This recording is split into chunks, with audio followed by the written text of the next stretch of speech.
tanto a primeira parte do capítulo, como da segunda parte.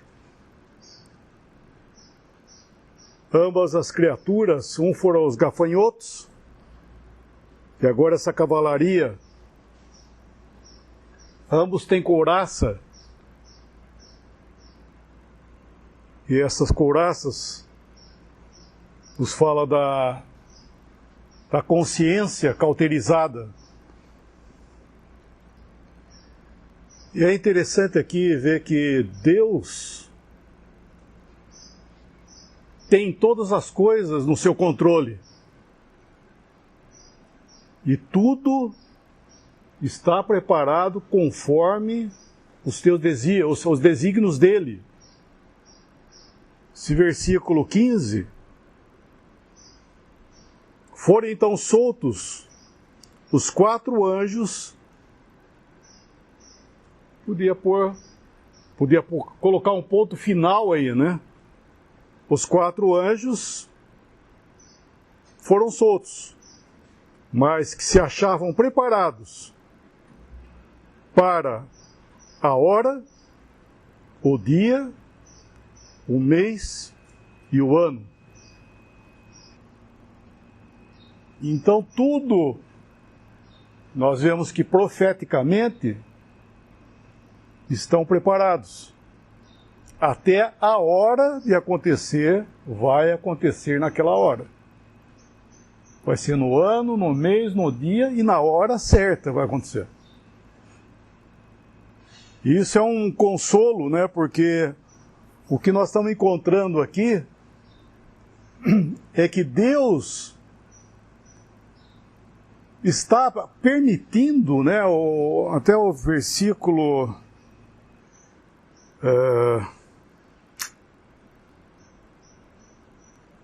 um minutinho só, deixa eu achar o versículo.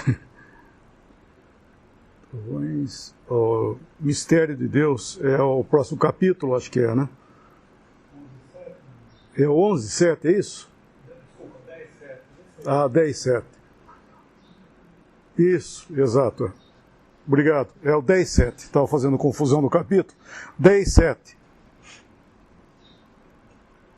O mistério de Deus é que Ele ainda está sendo paciente, como as coisas não tivessem o seu controle. Ou seja, o mal está acontecendo e Deus está permitindo. Por exemplo, hoje, Satanás ele ainda assiste na presença de Deus. Deixar bem claro que ele não mora lá, tá? Muitos pensam, ele ainda está lá. Ele não está lá. Ele tem acesso à presença de Deus, mas ele não habita lá. Então, Deus tem permitido isso. Desde a queda de Satanás, Deus tem permitido isso. Já deu sentença de juízo, já tem local de juízo, que é o Lago de Fogo, mas ele ainda está solto. Ou seja, nós seremos os primeiros a entender esse mistério. Por que Deus permitiu? Por que Deus tem suportado? E por que isso? Porque todas as respostas nós teremos. E aqui nós vemos também que Deus vai desencadear juízos sobre esse fato, né? Sobre essa questão que o mal se desenvolve. Só que Deus agora vai julgar. Em Apocalipse é o julgamento de Deus em cima de todas as coisas. O mundo vai conhecer Deus através do juízo. Pela graça aqui no momento, o mundo não conhece Deus. Não quer conhecer Deus. Na tribulação, eles conhecerão Deus através do juízo. Isso aqui é uma procedência satânica, né? Porque as suas bocas saem enxofre, fogo, fumaça de enxofre. Isso é mal doutrinal. Até com isso eles matam a terça parte do versículo 18. Através dessa boca, eles matam a terça parte. Essa morte, ela provavelmente é a morte da apostasia. É a apostasia isso aqui. É o mal doutrinal que vai apostatar parte dessas pessoas. E aqui está tratando maiormente dos judeus. E a demais parte ainda permanece. Na primeira parte do capítulo, os homens não eram tocados. Agora eles são tocados. Eu estava pensando nisso que o irmão falou da couraça, que ela aparece lá nos gafanhotos, no capítulo 9. Ela aparece aqui no versículo 17, nos cavaleiros, né? E no capítulo 9, versículo 7, é isso? Cavalos e o seu... 9:9, é. E tinham couraças como couraças de ferro. Aqui na nossa porção, aqui no versículo 17, eles têm couraças de fogo, de jacinto e de enxofre. Nós encontramos lá em Efésios que o crente tem uma couraça também. Efésios 6. Efésios capítulo 6. Versículo 14. Estai, pois, firmes, tendo cingidos os vossos lombos com a verdade e vestida a couraça da justiça. Essa couraça da justiça é a justiça de Deus, que nos justifica, da qual é falada lá em Romanos capítulo 3, versículo 22. Isto é, a justiça de Deus pela fé em Jesus Cristo, para todos e sobre todos os que creem, porque não há diferença. Versículo 21 fala, mas agora se manifestou sem a lei a justiça de Deus. E é interessante que existe também a justiça da lei, que fala em Gálatas 2:21, não aniquilo a graça de Deus, porque se a justiça provém da lei, segue-se que Cristo morreu de balde, morreu em vão. Existe uma justiça que é a justiça da lei, mas que não é a justiça que justifica. Mas o homem, ele tenta se justificar por sua justiça própria, essa é a sua couraça. E uma couraça de fogo, ela é terrível, porque ela é ativa, não é? Tem um irmão que ele comenta que essa couraça de fogo aqui no versículo 17 de Apocalipse 9 seria o fanatismo. E é uma diferença grande entre uma pessoa fanática e um cristão. Os dois têm uma couraça. O cristão tem a couraça de justiça que não é dele, é justiça de Deus. Deus, quando Deus viu que a justiça da lei não podia prover para o homem salvação, ou justificação, porque a justiça da lei leva à morte. Para ela funcionar, ela tem que matar o pecador. Então, o que Deus fez? O Senhor Jesus, tomou a morte em nosso lugar, foi feito pecado por nós na cruz, e ali ele sofreu toda a ira de Deus, toda a justa ira de Deus contra o pecado, caiu sobre ele. Ele assim nos preparou para que nós pudéssemos receber a justiça de Deus, justificados pela fé. Essa é a justiça que vem de Deus, é a justiça pela fé. Então, uma pessoa ela pode ser religiosa, ter uma justiça, mas é uma justiça de lei. É uma justiça de procedimentos próprios, do que ela faz, do que ela acha que é o direito e tudo mais. Então, toda essa... Às vezes a gente pensa muito nos tempos de grande tribulação como uma época em que as pessoas não terão alguma coisa em que acreditar ou alguma motivação para fazer as coisas. Não, elas serão extremamente religiosas. Elas serão extremamente seguras daquilo que elas estão fazendo, porque vão, inclusive, perseguir e matar os que são que testemunham de Deus na época, que será o pequeno remanescente de judeus fiéis. Não vão matá-los por questões econômicas, por questões políticas, serão questões religiosas. Hoje a gente vê um mundo, na época que o marxismo começou a tomar conta do mundo, na época do comunismo, o Karl Marx ele previa o fim da religião. Que os homens iriam ficar todos ateus e ninguém mais ia se preocupar com Deus ou coisa assim. E deu o contrário, né? Hoje nós sabemos que todos os dias nas páginas do jornal nós temos atentados religiosos, guerras religiosas, pessoas se matando em nome de alguma religião. Isso é o fanatismo. O fanatismo leva a isso. É a justiça própria, ou a justiça segundo os seus próprios conceitos, que olha para o outro como sendo um mal que ele precisa exterminar. Então nós temos essas couraças aqui de fogo, e o cristão, bendito seja Deus por isso, tem a sua justiça, mas não a sua justiça. Tem uma justiça que é de Deus. É a justiça que provém da fé, como fala lá em Romanos. Isso que o irmão falou de apostasia, talvez o capítulo mais adiante. É importante, quando nós lemos Apocalipse, entendermos que o texto fala de símbolos, linguagem simbólica. Então, nem sempre, quando fala que os homens serão mortos, isso significa que os homens serão fisicamente mortos.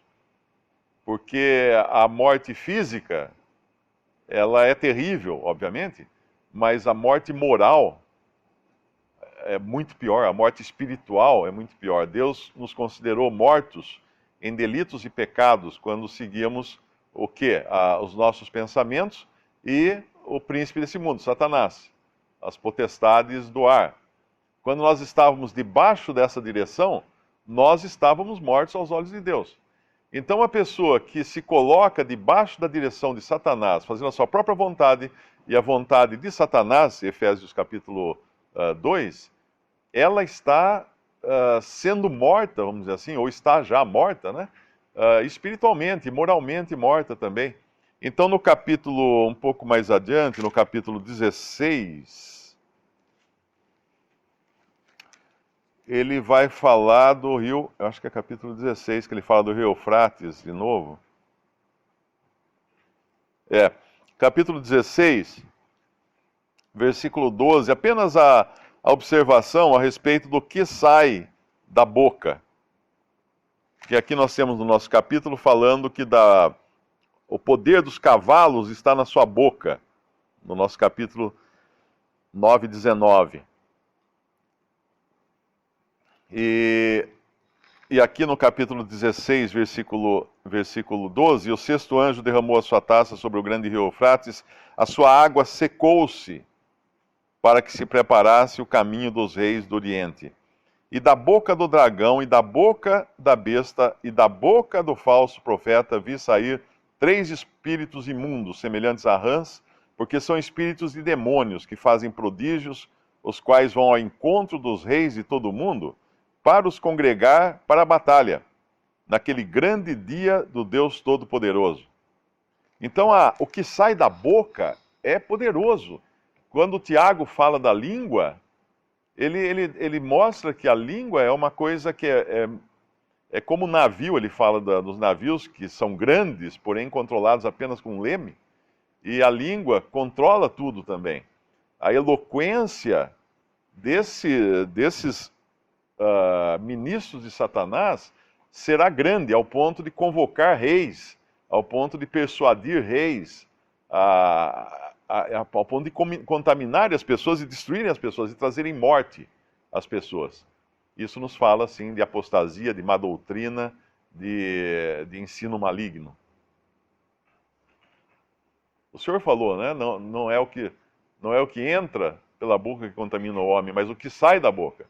Então, quando nós lemos alguma coisa aqui saindo da boca em Apocalipse, nós temos que lembrar dessas passagens que o Senhor fala das malignidades que saem da boca, que procedem do coração, e também lá de Tiago, quando ele fala do poder, um poder nefasto que tem a língua do homem.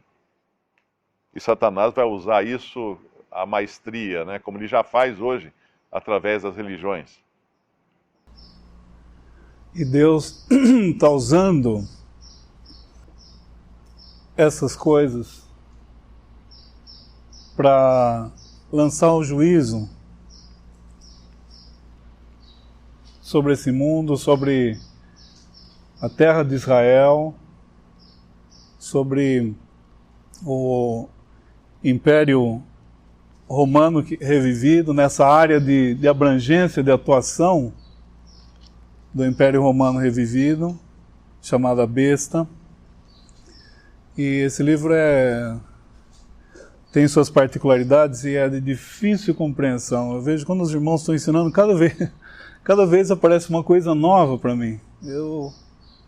A gente vê que para compreender certas coisas, para nós compreendermos certas coisas que estão no livro de Apocalipse, necessariamente nós temos também que conhecer outras coisas que foram mencionadas, profetizadas no Velho Testamento, algumas coisas que aconteceram, inclusive no Novo Testamento, não que nós estejamos vendo igreja nesses capítulos que nós estamos lendo agora. A igreja, nós vimos, já sai de cena. No capítulo 3, 2 e 3, nós vemos o Senhor, no seu caráter de juiz, julgando entre as 7 igrejas da Ásia. Depois, no capítulo 4 e 5, não que haja um parênteses, mas ele tem uma característica parentética, porque ele só volta a falar de juízos agora no capítulo 6, que é quando vai iniciar uma série, já foi mencionado isso, mas alguns talvez ainda não tenham ouvido, inicia uma série de 3 juízos que Deus vai lançar sobre essas 3 esferas que foram mencionadas. Terra de Israel, essa área de domínio do Império Romano e universalmente, na Terra toda. Então essas 3 esferas vão acontecer. Juízos providenciais de Deus. Dessas 3 séries, a primeira começou no capítulo 6, versículo 1, quando iniciou a série dos 7 selos. Houve um parênteses novamente no capítulo 7, e o 7º selo começou no capítulo 8, que dá no capítulo 8, que introduz uma nova série. Esse 7º selo do capítulo 8 introduz uma nova série de juízos, que são as trombetas. Então, nós vemos os selos, já foi visto no capítulo 6 e início do capítulo 8. O capítulo 7, repito, mais uma vez, é um trecho parentético, ele não se encontra nem no 6º selo, nem no 7º. Então, no capítulo 8 começam as trombetas, e agora nós estamos vendo que no versículo 13, como foi mencionado, tocou Apocalipse 9, versículo 13. Tocou o 6º anjo a trombeta. Então essa daqui é a 6ª trombeta. Lembra então? 7 trombetas. Essa é a 6ª. No capítulo 16, que o irmão mencionou, ali já não são mais trombetas. Ali vão ser as taças. São introduzidas as taças de juízo de Deus novamente, numa outra esfera onde Deus vai julgar. Então, o capítulo 9, no início, tocou a 5ª trombeta, versículo 1. No versículo 13, está tocando, o anjo toca a trombeta, a 6ª trombeta. No capítulo 10, entre o 10 e o 11, 13, capítulo 11, versículo 13, também é um outro parênteses. Por que eu estou mencionando isso? Porque a 7ª trombeta, é do 11 até o 14, perdão. O 11 vai do 1 até o 14. A 7ª trombeta, ela só vai ser tocada no versículo 15 de Apocalipse 11. Então, agora é a 6ª trombeta. No capítulo 10, como foi mencionado, vai ser falado do mistério, que vai até o versículo 14. Não é bem o 14, porque o 14 é um parágrafo, mas até o 14 do capítulo 11, ele é parentético, então. Ele tem esse caráter de estar entre parênteses, ainda que não apareça, mesmo na versão do Darby, não aparece que esteja entre parênteses. Então, como eu comecei mencionando, agora Deus vai usar, aparentemente, o Rei do Norte. Então agora nós estamos aqui na segunda parte da última semana de Daniel. Nós já vimos o princípio das dores, que é mencionado pelo Senhor em Mateus 24, 3 anos e meio, dessa última semana. E agora são os 3,5 últimos anos dessa semana, ou chamada de Grande Tribulação. A tribulação, algumas vezes assim chamada, corresponde a 7 anos antes do estabelecimento do milênio pelo Senhor Jesus. Então, é um assunto um pouco mais difícil, porque aborda essas coisas, repito, aborda a necessidade de conhecer outras coisas também. E aparentemente, esse Deus, como foi falado, Deus ele não vai lançar o juízo somente em relação às coisas. Então, suponhamos que grande parte será destruída, tudo, mas Deus vai operar para que um grande inimigo vai invadir essa região. Então esse grande inimigo, versículo 16, e o número dos exércitos dos cavaleiros era de 200 milhões, e eu vi o número deles, 9,16. Então, esse, aparentemente, segundo aqueles que nos ensinam, eu ainda não tenho a total compreensão sobre isso, mas é o Rei do Norte. É o Rei do Norte, ou seja, a confederação muçulmana, ou confederação árabe, melhor dizendo, composta dos 10 reis, que vai ser usada por Deus para lançar o juízo. Então, grandes coisas vão acontecer nesse momento aqui. Bom, eu estou falando e nós não estamos lendo, e fica mais difícil de compreender ainda. Salmo 83, 1. Lembrando que o livro dos Salmos não é profecia, mas ele contém aspectos proféticos. E eu vou ler esse trecho no aspecto profético. Salmo 83, versículo 1. Ó Deus, não estejas em silêncio. Não cerres os ouvidos, nem fiques impassível, ó Deus, porque eis que teus inimigos se alvoroçam, e os que te aborrecem levantaram a cabeça. Astutamente formam conselho contra o teu povo e conspiram contra os teus protegidos.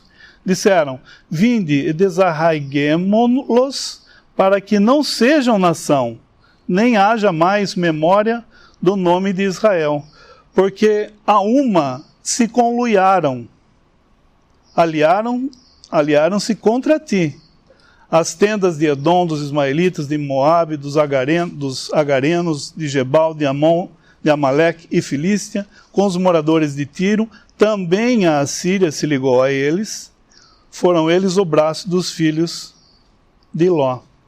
Então, esse aqui está falando profeticamente do Rei do Norte, essa confederação árabe que algumas vezes nós vamos ver que é o Império Assírio. E algumas vezes ainda ele é chamado de o Assírio. Mas na verdade tem essa confederação árabe com eles. Por isso que ele fala dessas 10 nações, versículo 83, 6 do livro dos Salmos. As tendas de Edom 1, Ismaelitas 2, Moabe 3, Agarenos 4, Gebal 5, Amon 6, Amaleque 7, Filístia 8, Tiro 9 e Assíria 10. Então esses daí vão ser os que Deus vai usar. Eles no seu coração querem fazer exatamente isso. É isso que é maravilhoso a gente ver também no livro de Apocalipse, porque, como os irmãos mencionaram muito bem, assim, Deus está controlando todas as coisas. Assim como o irmão mencionou, voltando lá para Apocalipse 10, versículo 15, e foram soltos 4 anjos que estavam preparados para a hora e dia e mês e ano.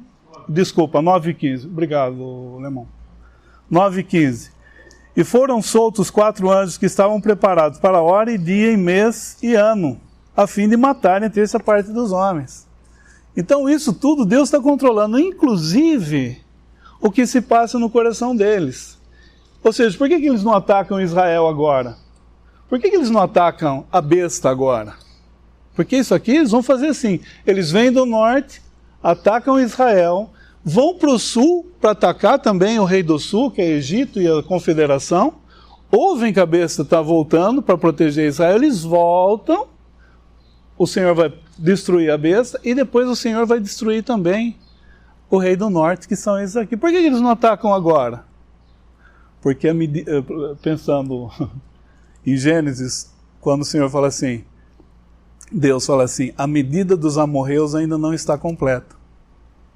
Isso iria acontecer depois de 400 anos, parafraseando, né, a palavra. Mas o que nós estamos dizendo?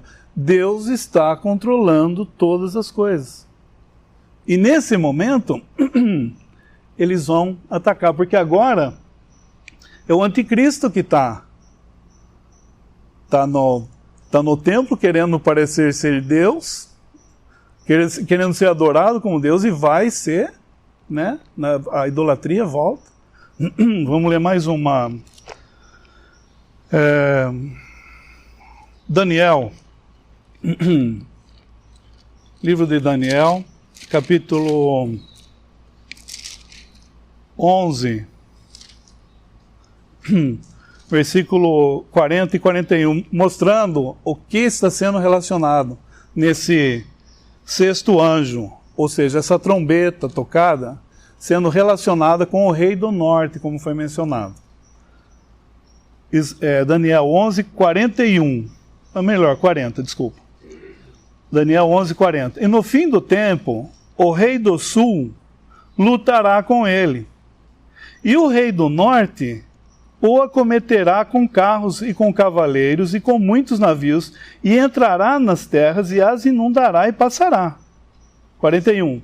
E entrará também na terra gloriosa, e muitos países serão derribados, mas escaparão das suas mãos estes, Edom e Moabe, e as primícias dos filhos de Amon. Eu estava lembrando algo que eu acho que o irmão escreve nos acontecimentos proféticos, eu não estou bem certo, mas Edom e Moabe, eles são preservados porque quem vai tratar com eles mais tarde vai ser Israel. Bom, esse é um outro assunto. Então, voltando lá para Apocalipse 9, o que nós estamos vendo nessa sexta trombeta? Então, o rei do norte, aparentemente, o rei do norte está sendo usado para fazer esse juízo providencial de Deus.